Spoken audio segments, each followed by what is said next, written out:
Joe Biden has put a freeze on arms sales to the Saudis. Now, this is something that if you told me a year ago, first of all, I'd say, why the hell is Joe Biden president and not Bernie Sanders? But then I would say there is no way they would do anything in terms of foreign policy. Well, at the very least, they have put a freeze on these sales. And I'm also going to get to the Canadian angle on this and what Justin Trudeau did in a very similar situation, but how he reacted versus how Biden's reacting. So, of course, this all relates back to what is going on in Yemen. UN Humanitarian Office puts Yemen war dead at 233,000, mostly from indirect causes. So mostly causes of hunger, lack of healthcare, lack of infrastructure, but of course, because of the destruction that the Saudi-led war in Yemen, the US-backed, Canada-backed Saudi-led war in Yemen, what it's done to the country. And over 3,000 of these deaths are child deaths. Now, this has actually appeared to have an impact on the Biden administration. So last week, it was hinted that this was going to go on. As reported here, during his Senate confirmation hearing on Tuesday, Secretary of State Anthony Blinken said President Joe Biden's administration would end U.S. support for Saudi Arabia's military intervention in Yemen, which in Blinken's words had contributed to the worst humanitarian situation anywhere in the world. To hear this from Joe Biden's Secretary of State is pretty good. And he actually followed through.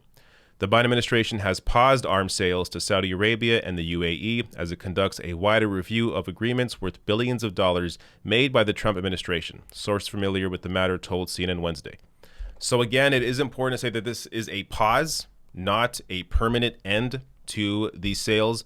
But at the very least, I mean, during the confirmation hearings, Blinken did say that he supports ending U.S. support for the Saudi military intervention in Yemen. And also, based on what Democrats are saying, it does sound like the Democratic Party, at least those vocal about this, want this to end. So Chris Murphy here saying the weapons we sold to Saudi Arabia and UAE have been used to kill school children, transferred to extremist militias, and fueled a dangerous arms race in the Middle East. This is the right move. The time is now to reset our relationships with Gulf allies. Also, Senator Menendez coming out here saying, welcome this pause and review of these arms sales that were inexplicably rushed without thorough review of implications for U.S. national security and protection of innocent lives in Yemen. Going on to say, I encourage the Biden administration to carefully consider the broader regional security implications of these sales and to consult with Congress as it continues its due diligence on these and other arms sales.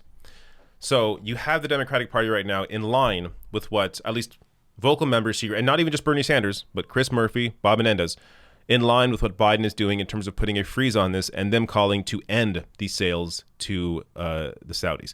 Now, I'm going to show you a very similar scenario when it comes to Canada, because in 2015, you had Justin Trudeau and the Liberals take over from the Conservative Party. Now, Stephen Harper's Conservatives, former Prime Minister Harper, left Trudeau with a massive contract with the Saudis. So Canada's military vehicle contract with Saudi Arabia worth $14.8 billion. Now, Trudeau came in, and what did he do? He defended the export deal, defended this arms deal, and blamed Stephen Harper. This would be like if Biden came in, accepted the arms deals that Trump did, and said, oh, it's not my fault. It's Donald Trump for doing it. I guess we have to fulfill this contract.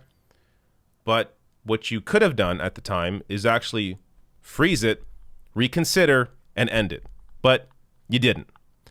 Going on to show you, this is back in 2015.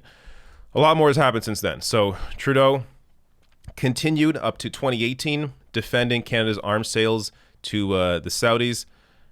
Then, after a lot of pushback and after what happened to Jamal Khashoggi, Trudeau suggested he was willing to freeze Saudi arms export permits.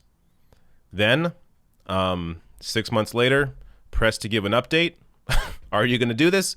Pressed to give an update on review of Canada's arms deal with Saudi Arabia, as the freeze was only going to be on any new contracts. So he was pressed to give an update on this. Ultimately, they lifted the suspension of arms exports to Saudi Arabia, allowing it to go through. Ottawa says renegotiation of contract will secure jobs of thousands of Canadians, but activists accuse it of hypocrisy. Yes, the old, oh, but how about the jobs argument? If your job results in the death of children overseas, maybe you shouldn't have a job. Maybe that money, that investment should be put elsewhere. So jobs is not an excuse to continue selling arms to the Saudis. Now, a little more on the actual contract here.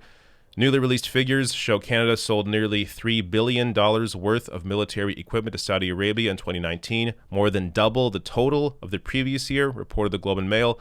The bulk of the exports were light armored vehicles, part of a deal with the Saudis worth $14.8 billion. That same Stephen Harper deal that Justin Trudeau continued defending, pretended to maybe end it, never did, and is continuing to fulfill. When even Joe Biden is to the left of you on the climate crisis, Joe Biden ended the Keystone XL pipeline, much to the dismay of Justin Trudeau. Biden now to the left of you when it comes to Saudi Arabia and the Saudi Arabia war on Yemen. Maybe it's time to reconsider, what are your values? What are you actually fighting for? When Joe Biden is more progressive than you are, Canadians should be under no illusions that we have somehow a progressive government because it's a Liberal Party. No, the Liberal Party are conservatives. They work in the interests of conservative values. They do not stand up for people, do not stand up for human rights.